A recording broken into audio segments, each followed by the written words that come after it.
अल्लाह तबारक व तआला ऐसी बीमारी ना दे जिसकी वजह से लोग नफरत करें, और ऐसी बीमारी गुनाहों की भी ना दे जिससे फरिश्ते हमसे नफरत करें। अल्लाह ताला हमें हर दो बीमारियों से शिफा अता फरमाए।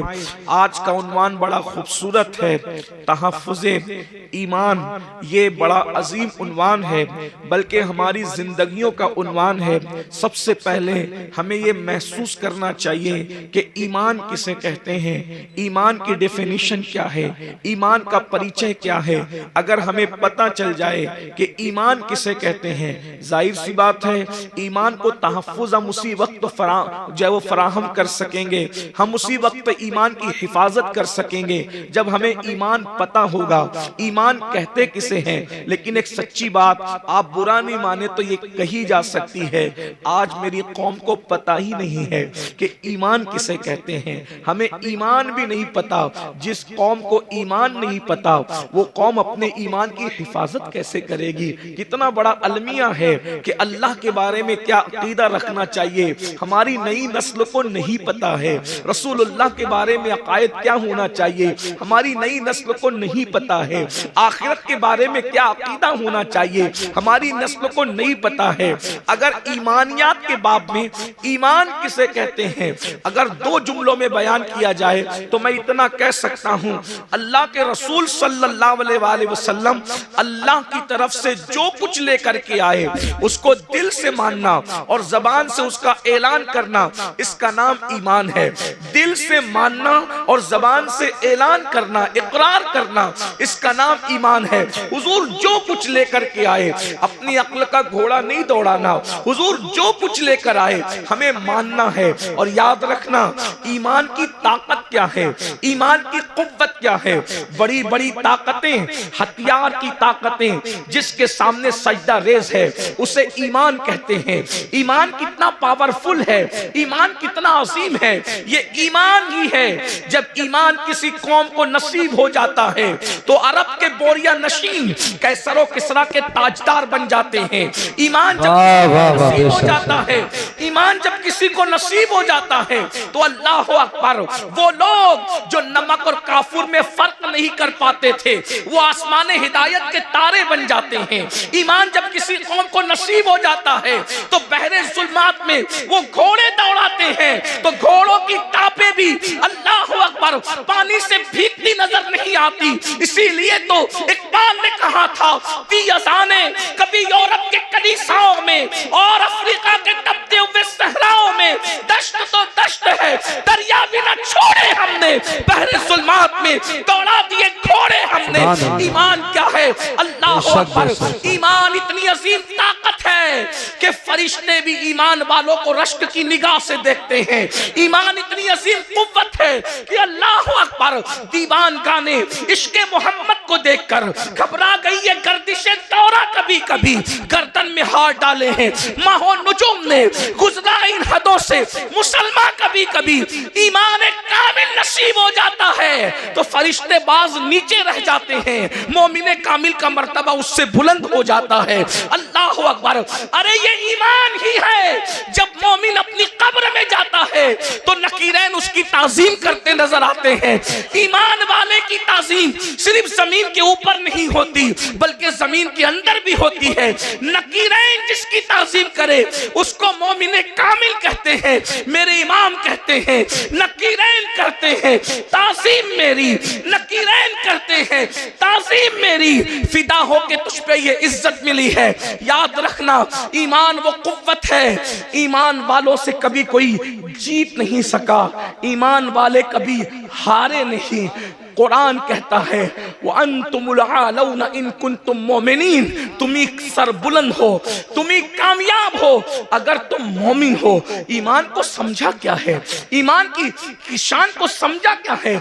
इसीलिए इंसान अपने हुस्न से नावाकिफ है, इंसान अपने हुस्न से नावाकिफ है। दूसरे आपके हुस्न को देखकर अंदाजा लगा रहे हैं कि आप कितने हसीन हैं। हज़रत बेदम शबारसी ने कहा था अपनी हस्ती का गर हुस्न नुमाया हो जाए, आदमी अपने अनवार पे शैदा हो जाए। हमारा ईमान का जो हुस्न है दूसरे समझ रहे, मुनकरीन इस्लाम समझ रहे कि ईमान की ताकत क्या है, इसीलिए वो हमसे हमारी रोजी नहीं छीनना चाहते। मुनकरीन इस्लाम हमसे हमारे घर नहीं छीनना चाहते। मुनकरीन इस्लाम हमारी नस्लों से एजुकेशन की डिग्रियां नहीं छीनना चाहते। मुनकरीन इस्लाम अगर हमसे कुछ छीनना चाहते हैं, हमारा ईमान छीनना चाहते हैं, हमारा अकीदा छीनना चाहते हैं। ईमान कितनी कीमती शय है। आपको बताऊं, 1000 मुनकरीन इस्लाम आए थे और 313 ईमान वाले आए थे। 1000 मुनकरीन इस्लाम ताकत लेकर आए, कुव्वत लेकर आए, तलवार लेकर आए, पेट भरे हुए आए, नाचने वालियों को साथ लेकर आए, गाने वालियों को साथ लेकर आए और अपने मनसब मर्तबे और मकाम को साथ लेकर आए। वो कोई छोटे मोटे लोग नहीं थे जो मुनकरीन इस्लाम थे, मक्के की तरफ से आए थे। लेकिन 313 ईमान वालों ने क्या किया पता है? 313 ईमान वालों ने उन 1000 लोगों को धूल चटा दिया। और आपको क्या पता ईमान की ताकत क्या है? जिस वक्त अल्लाह ने हजरत इंसान को बनाया तो उस वक्त तो हजरत फरिश्तों ने कहा कि ये जमीन पे जाके खून रेजी करेंगे। पता चला खून बहाना फरिश्तों को पसंद नहीं। उनकी आदत क्या है? सिर्फ तस्बीह और तहलील करना, सिर्फ तस्बीह करना, तहलील करना। उनको मारना पीटना पसंद नहीं है। लेकिन मोमिन की शान क्या है? जब मोमिन बद्र में आता है तो फरिश्तों को हुक्म होता है कि मकाम तस्बीह और मुसल्ला छोड़ो और जिस जंग से तुम्हें नफरत थी, मोमिनों की इत्तिबा में जाकर तुम भी जंग करना शुरू करो। मोमिन की शान। मलाइका आते हैं, 5000 मलाइका बद्र में नाजिल होते हैं, कतार दर कतार ना। और सिर्फ मलाइका नहीं आते बल्कि सारे फरिश्तों का जो सरदार है वो भी रसूलुल्लाह का सिपाही बनकर के जमीन पर आता है। मोमिन को आपने समझा क्या है? मोमिन की शान क्या है? इसीलिए ईमान छीनने की कोशिश की जाती है। और हमें मोमिनों को ईमान की अहमियत नहीं। हम अपने बच्चे को ताजिर तो बनाना चाहते हैं, हम अपने बच्चे को डॉक्टर तो बनाना चाहते हैं, हम अपने बच्चे को इंजीनियर तो बनाना चाहते हैं। खतीब बनाया, अदीब बनाया, डॉक्टर बनाया, इंजीनियर बनाया, टीचर बनाया, सब बनाया। क्या अपने बच्चों को मोमिन भी बनाया? डॉक्टर बनाने का इनकार नहीं है, डॉक्टर बनाओ भाइयों। ये डॉक्टर बनने का शौक लोगों में अभी है। नारे तकबीर, नारे रिसालत, मसलके आला हजरत उस्ताजुल उलमा हुजूर मुफ्ती मोहम्मद इस्माइल साहिब क़िबला, उस्ताजुल उलमा हुजूर मुफ्ती। आप बैठे, बिल्कुल बैठे रहे। आप उलमा इस्तकबाल करेंगे, आप बिल्कुल बैठे रहे। माशाल्लाह बहुत अच्छा मजमा है।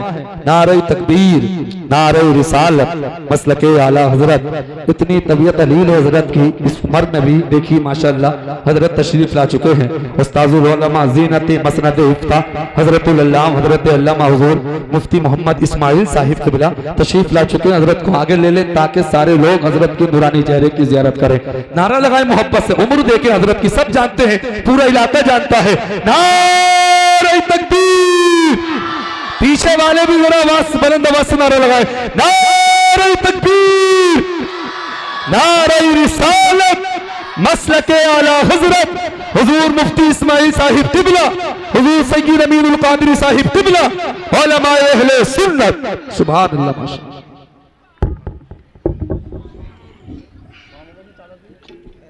दुरूद शरीफ पढ़ने। अल्लाहुम्मा सल्लि व सल्लिम व ज़िद व बारिक अला सय्यदना मौलाना मुहम्मदिन व आलिहि व सहबिही सलातु व सलामन अलैका या रसूल अल्लाह सल्लल्लाहु तआला अलैहि वसल्लम। अल्लाह ताला हज़रत मुफ्ती इस्माइल साहब को शिफा दे, सेहत दे, तंदुरुस्ती अता फरमाए। इस हालत में भी वो तशरीफ़ लाए हैं। ये हमारे बुज़ुर्गों का खुलूस है, इखलास है। दुरूद शरीफ एक बार पढ़े, मैं गुफ्तगू आगे बढ़ाता हूँ। रब्बे सल्ले व सल्लिम दाइमन अबदा अला हबीबिका खैरुल खल्क़ि कुल्लिहिम सलातु व सलामुन अलैका या जद्दल हसन वल हुसैन व अला आलिका व अस्हाबिका या जद्दल गौसस सकलैन। तो डॉक्टर बना रहे, टीचर बना रहे, इंज सब बना रहे, इनकार नहीं। बनाइए। दुनिया में डॉक्टर बनने का शौक अभी पैदा हुआ। मुसलमान उस वक्त साइंसी उलूम का इंकशाफ कर रहे थे जब लोग साइंस से नावाकिफ थे। इसका सबूत अगर देखना है तो आप कुरान की उन आयात को पढ़ करके देखें जो साइंसी उलूम का इंकशाफ करती नजर आता। इसीलिए आज जितने साइंसदां हैं, कोई ये नहीं कहता कि हम सर्च कर रहे हैं। पढ़े लिखे लोगों की तवज्जो चाहता हूं। आज कोई साइंसदान ये नहीं कहता कि हम सर्च कर रहे हैं। हर साइंसदान क्या कहता है? हम रिसर्च कर रहे हैं। तो रिसर्च का मतलब क्या है? पहले जो सर्च हो चुका, रिसर्च उसी का तो होता है। इसका मतलब साइंस आज भी ये मानने को तैयार है कि पहले किसी ने सर्च किया था, उसी की रिसर्च हम कर रहे हैं। तवज्जो फरमाएं। तो ये सर्च किसने किया? ये सर्च किसने किया? आप कुरान उठाकर देखें ना तो पता चलेगा। मां के पेट में बच्चा कब किस वक्त किस शक्ल का होता है, हर मजहब खामोश है। अगर कोई जवाब दे रहा है वो इस्लाम है और सिर्फ इस्लाम है। सुभान अल्लाह, सुभान। आप देखें ना, ये जो सर्च पेश है, आज लोग रिसर्च कर रहे हैं। सर्च तो हमने किया है, तलाश तो हमने किया है। अल्लाह अकबर। इसी तरीके से फिरौन की मम्मी के बारे में, उसकी लाश जो म्यूजियम में पड़ी हुई है, उसके बारे में जब पीएम किया गया तो डॉक्टर और साइंसदान इस नतीजे पे पहुंचे कि ये समुंदर में डूब करके मरा है। ये रिपोर्ट थी उसके पीएम की। लेकिन सोचा कि आखिर ये डूब के मरा, समुंदर में डूबने वाला बाहर कैसे निकल सकता है? सारे मजाहिब की किताब खामोश थी। इस्लाम ने कहा, कुरान ने कहा कि हमने तेरी लाश को इसलिए बचाया ताकि हम तुझे लोगों के लिए इबरत बना दें। देखो कुरान बोलता नजर आया। मेरे भाइयों, ईमान की, इस्लाम की अजमत को समझो। हमें वादहू ला शरीक, खुदाए हक, माबूदे बरहक का पता मुस्तफा जाने रहमत ने बताया। वरना कहीं तो हजरत ईसा की इबादत हो रही है, कहीं तो हजरत मरियम की इबादत हो रही है, कहीं तो हजरत उज़ैर की इबादत हो रही है, कहीं तो चांद की इबादत हो रही है, कहीं तो सूरज की इबादत हो रही है, कहीं तो गोबर और मिट्टी की इबादत हो रही है, कहीं तो दरख्त और दरिया की इबादत हो रही है। अरे तुम कितने खुशनसीब हो कि तुम्हें वो खुदा मिला है। वो और लोग हैं दुनिया के अंदर जो खुदा को बनाकर पूजते हैं। लोगों का खुदा वो है जो लोग बनाते हैं। मुसलमानों का खुदा वो है जिसने कुन कहकर कायनात को जिंदाबाद, जिंदाबाद। नारे तकबीर, नारे रिसालत। लोगों का खुदा वो है जिसकी तस्वीर बनती है। मुसलमानों का खुदा वो है जो तसव्वुर में भी नहीं आता।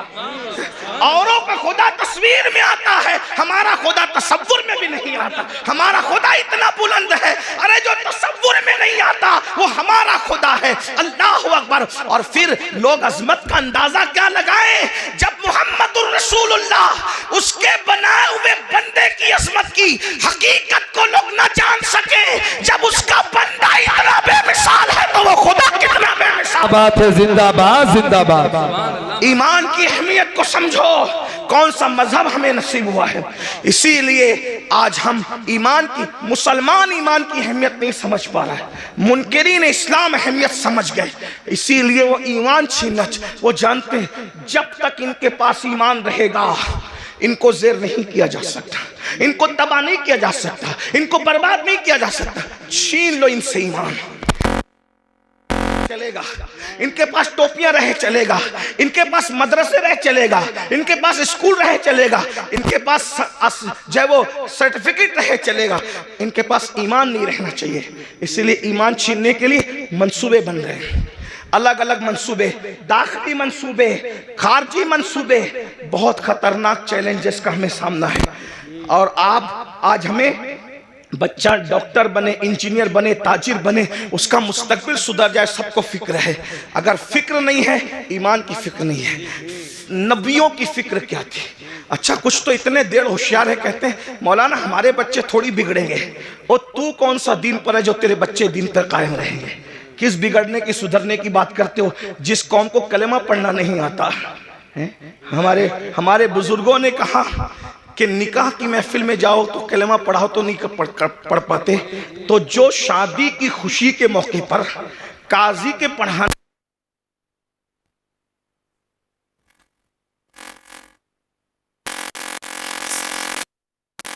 आप किस ईमान और अकीदे की बात करते हैं? भाइयों, मेरी कौम को कलेमा नहीं आता है। उन्होंने गाने तो हिफ्ज कर रखे हैं, कुरान की कितनी आयतें हिफ्ज है, जरा अपने आप में डूब कर सोच। मैं कोई डांट पीटने नहीं आया, आपको कोसने नहीं आया, लेकिन ये महफिलें एहतिसाब की महफिल है, ये महफिलें जन्नत बांटने की महफिलें नहीं है। मैं इसका कायल नहीं हूं, इसलिए कि हम लोग फिक्र रज़ा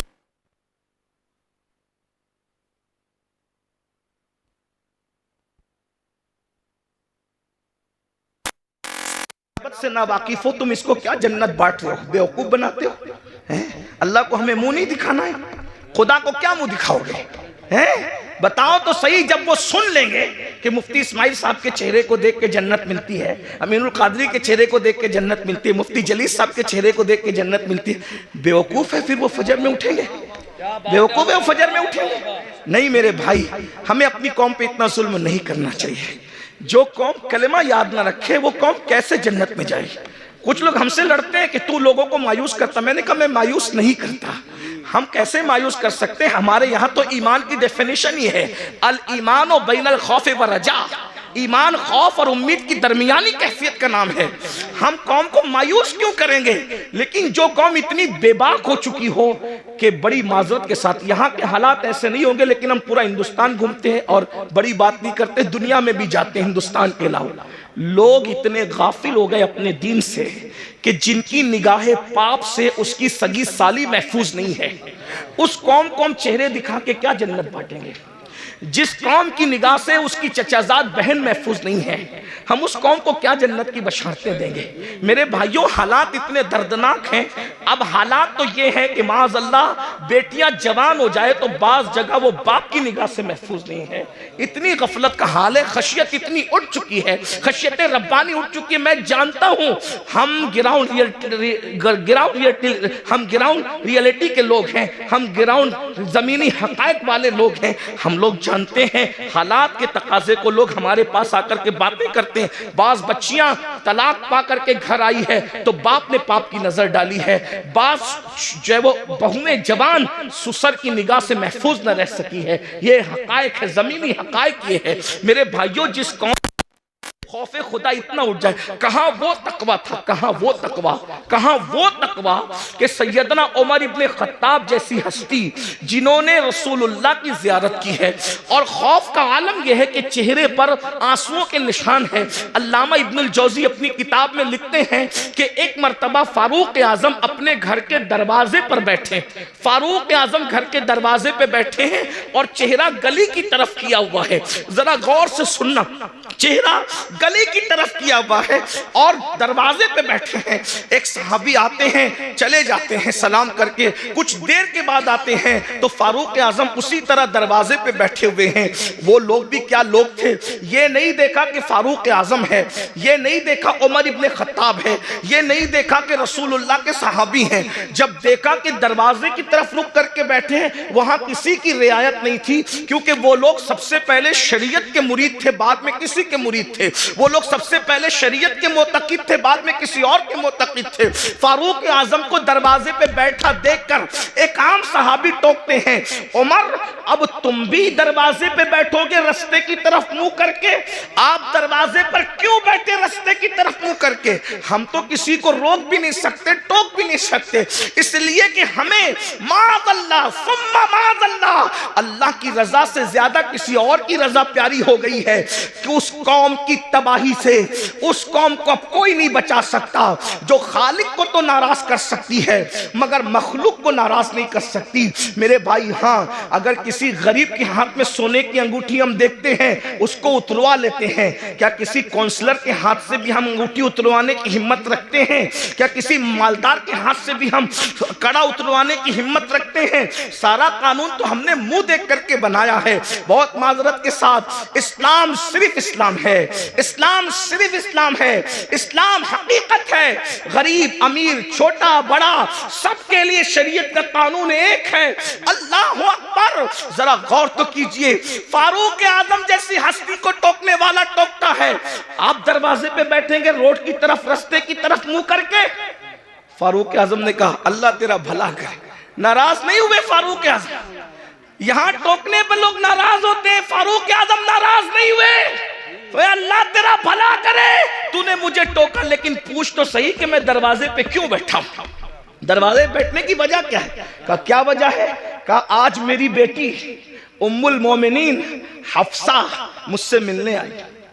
पहले तो मैं अहले इल्म की तवज्जो चाहता हूं, जो बेटी होगी वो कभी मां नहीं हो सकती, और जो मां होगी वो कभी बेटी नहीं हो सकती। लेकिन रसूलुल्लाह के निकाह में जाने की वजह से हफ्सा की शान ये हो गई थी कि वो फारूक आजम की बेटी भी थी कि उनसे पैदा हुई थी, लेकिन फारूक आजम की मां भी थी क्योंकि रसूलुल्लाह के निकाह में थी। बेशक जहां मां और बेटी के दोनों रिश्ते एक साथ जुड़े हैं, लेकिन फारूक आजम का तकवा देखो।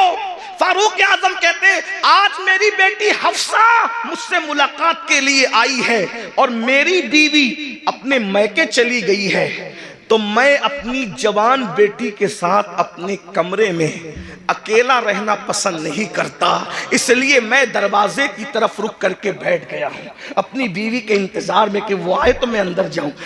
वो लोग थे अल्लाह के खौफ और खशियत, जो बेटी के साथ जो माँ भी हो, उम्मुल मोमिनीन भी हो, उसके साथ तन्हाई में बैठना गवारा नहीं करते। ये वो लोग थे।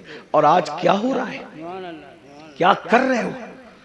इस्लाम कहां नजर आता है मुझे बताओ। वो कौम ईमान को तहफ्फुज कैसे दे सकती है जिसके पास ईमान की कोई अहमियत ही नहीं? आओ नबी की फिक्र देखो। कुरान ने एक नबी की मौत का जिक्र किया। पहले तो ये सुन ले कि हम अहले सुन्नत के बारे में लोग बकवास करते हैं, कहते हैं ये लोग नबी की मौत नहीं मानते। मैंने कहा झूठ है। हम अल्लाह के सिवा सबकी मौत मानते हैं, हत्ता कि हमारा अकीदा है कि मौत को भी मौत आएगी, मौत को भी मौत। हमारा अकीदा, लोग हमारे अकीदे खुद से बयान करते हैं, कभी हमसे सुनने की कोशिश ही नहीं करते। कभी कहते हैं ये सुन्नी नबी को बशर नहीं मानते। हमने कहा जो नबी को बशर न माने हम उसको काफिर समझते हैं। नबी बशर होता है, लेकिन तुम्हारे मानने में हमारे मानने में फर्क ये है, नबी बशर जरूर होता है लेकिन वो हमारी तरह बशर नहीं होता।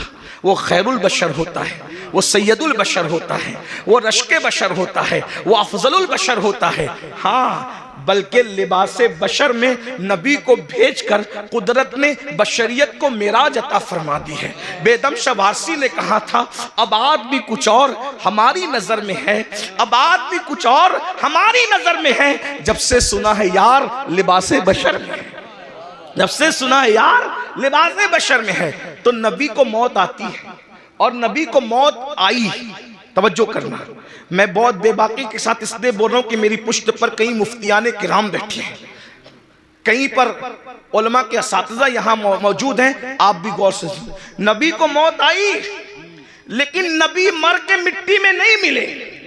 मौत आई मगर एक आन के लिए आई, जिसको अहले सुन्नत का इमाम यूं बयान करता है अंबिया को भी अजल आनी है मगर ऐसी के फकत आनी है, फिर वही मौत के बाद उनकी हयात मिस्ल साबिक वही जिस्मानी है, उसकी अज़वाज को जायज़ निकाह उसका तरका बटे जो फानी है। तू जिंदा है वल्लाह, तू जिंदा है वल्लाह, मेरी चश्मे आलम से छुप जाने बेशक सुभान अल्लाह सुभान अल्लाह। एक नबी की मौत का जिक्र हो रहा है। कुरान कहता है इज़ हदरा याकूब अल मौत, सूरतुल बकरा है। अल्लाह पाक इरशाद फरमाता है और याद करो, इज़ याद करो, हदरा याकूब अल मौत।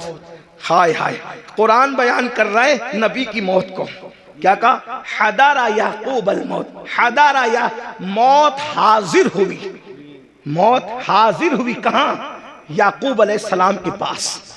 पता चला अंबिया की बारगाह वो है जहां मौत भी हाजिर होती है, मौत भी हाजिरी देती है। हाँ, इसका मतलब ये कि तुम और तरह मरते हो, अंबिया और तरह दुनिया से तशरीफ ले जाते हैं।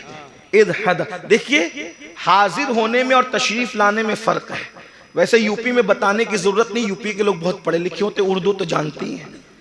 अगर कोई छोटा किसी बड़े के पास आकर कहे कि मैं तशरीफ लाया तो पढ़ा लिखा आदमी जरूर हंसेगा कि बड़ों के पास तशरीफ नहीं लाते बल्कि बड़ों के पास हाजिर होते हैं। और जब बड़ा कहेगा, जैसे मिसाल के तौर पे अगर मैं कहूँ कि हजरत मुफ्ती इस्माइल साहब की बारगाह में मैं हाजिर हुआ तो सही है, लेकिन अगर ये कहूँ कि मेरे पास मुफ्ती इस्माइल साहब हाजिर हुए तो गलत हो गया। बल्कि मुझे क्या कहना पड़ेगा? हजरत मुफ्ती इस्माइल साहब तशरीफ लाए। बात समझ में आती है? अब कुरान क्या कह रहे? हदरा याकूब अल मौत, मौत हाजिर हुई याकूब के पास। तो पता चला याकूब बड़े हैं अलैहिस्सलाम, और मर्तबा मौत, यहाँ मौत से मुराद मौत का फरिश्ता है। जी जी ऐसी बात है, हमारे नबियों से हमारे नबियों से रुसुल मलाइका का मर्तबा अफजल नहीं है ना। हमारे यहाँ पढ़ाया जाता है रुसुल मलाइका से अंबियाए किराम और रुसुलान निज़ाम जो इंसानों में है वो अफजल है। ठीक, हदारा याकूब अल मौत, इससे पता चला। और फिर उसके बाद क्या कुरान कहता है? जब मौत हाजिर हुई तो कुरान कहता है हजरत याकूब अलैहिस्सलाम ने अपने बच्चों को, पोतों को, बेटों को, सबको जमा किया और क्या कहा? इज़ क़ाल लिबनी मा ताबुदून मिन बादी, कि तुम मेरे बाद किसकी इबादत करोगे? नबी को फिक्र क्या है? बेटे कैसे कैसे बेटे हैं, क्या नबी ने तरबियत नहीं की होगी? या यूसुफ अलैहिस्सलाम जैसा बेटा। इसी तरीके से उनके और जो 11 बेटे थे, याद रखिएगा, वो जो 11 बेटों का तस्करा कुरान में है, हम उनकी बेअदबी नहीं कर सकते क्योंकि वो बिगड़े हुए लोग नहीं थे। वो तो एक उनकी ऐसी लग्जिश थी जो रश्क की बुनियाद पर हो गई थी, है ना। मगर वो औलादे पैगंबर थे, उनके और उनकी औलादें, याकूब अलैहिस्सलाम को फिक्र है तो ये नहीं कि मेरे बच्चे मेरे बाद खाएंगे क्या, क्योंकि रिस्क का वादा अल्लाह ने किया, अल्लाह रज़ाक है। मेरे बाद मेरे बच्चे पहनेंगे क्या, अल्लाह रब है, वो पहनाएगा भी। मेरे बाद मेरे बच्चों का क्या होगा, अरे वो सब कुछ इंतजाम कर देगा। नबी को फिक्र है दुनिया से जाते वक्त तो अपने बच्चों के ईमान की फिक्र है। उसने माता बुदूना मिन बादी, मेरे बाद तुम किसकी इबादत करोगे? तो बेटों की भी तरबियत हुई थी, पोतों की भी तरबियत हुई थी। उन्होंने क्या कहा? क़ालू नअबुदु इलाहका।